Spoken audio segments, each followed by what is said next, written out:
Now, because of the way information is transmitted, everybody knows a lot more about international affairs than they did 30 years ago.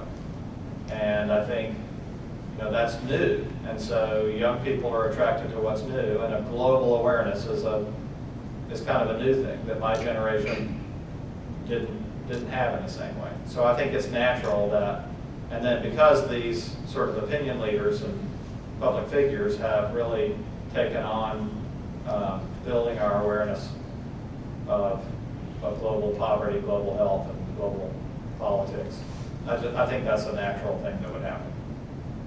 So yeah. That comment about global public service really intrigued me as well, and I think that kind of going off of what you said, sir, do you think that you mentioned universities are bad at ending things?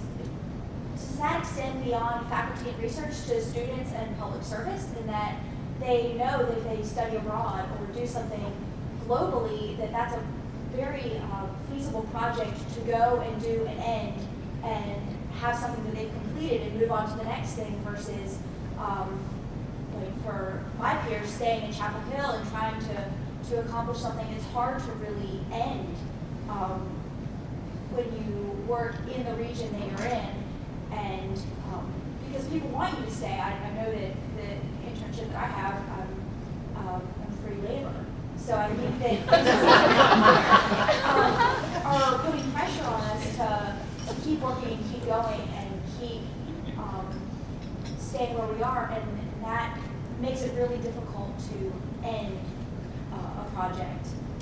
Sorry, I'm rambling. Well, you're nailing it. Yeah. We are not exploiting her. She's getting forced credit. But I think that that's something that the university needs to address as well, beyond researchers and faculty to students as well, how we can be involved and at the same time taking advantage of what we have while still finishing and completing, rather than just graduating and leaving all these open-ended projects in our area. Right.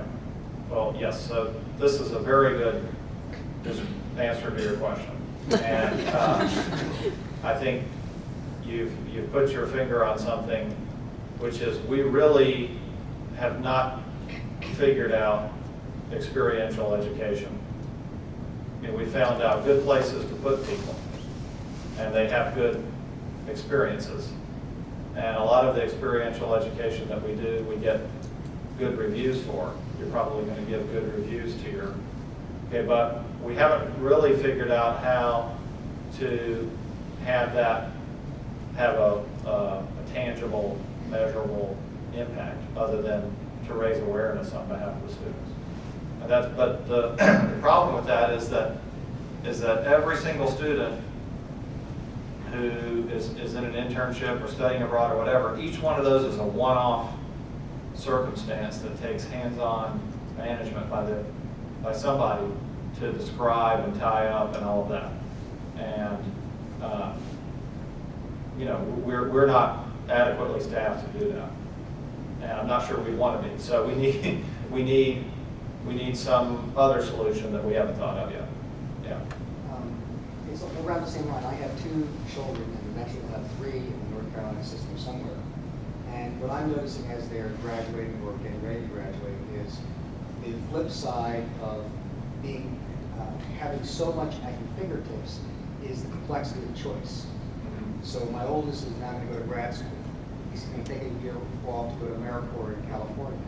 But the complexity of choice for him is huge, because there's so many things he can do.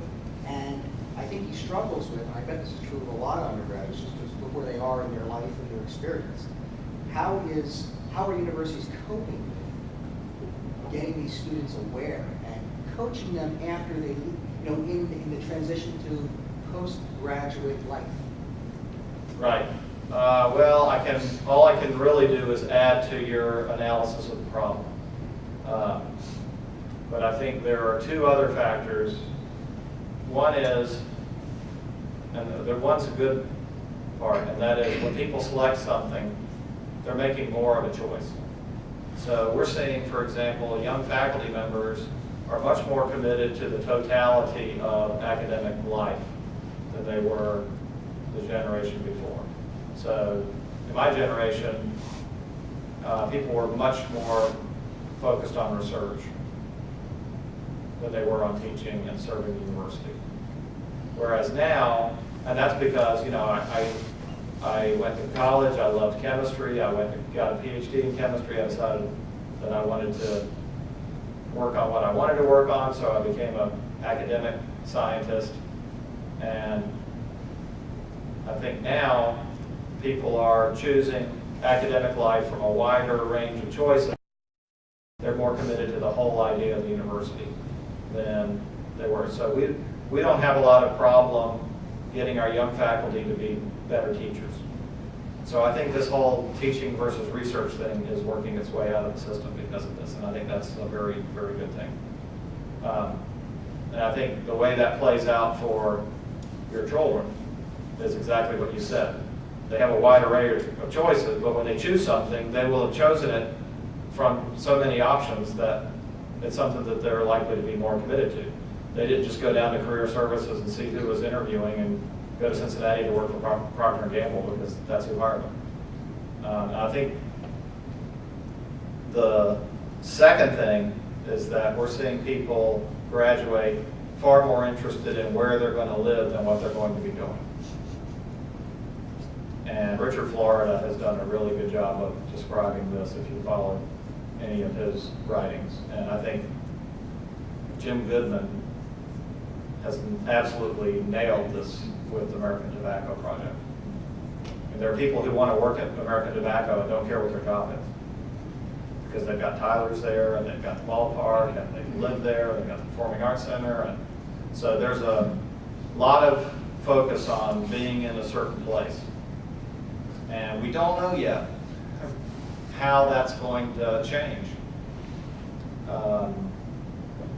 You know, you've picked up on the fact that I'm optimistic, so I think that this is just a new way of deciding where you're going to direct your talent, and when it settles out, it's going to be as good or better than the old way, which is that you only selected from whoever showed up in career services. And now you go out and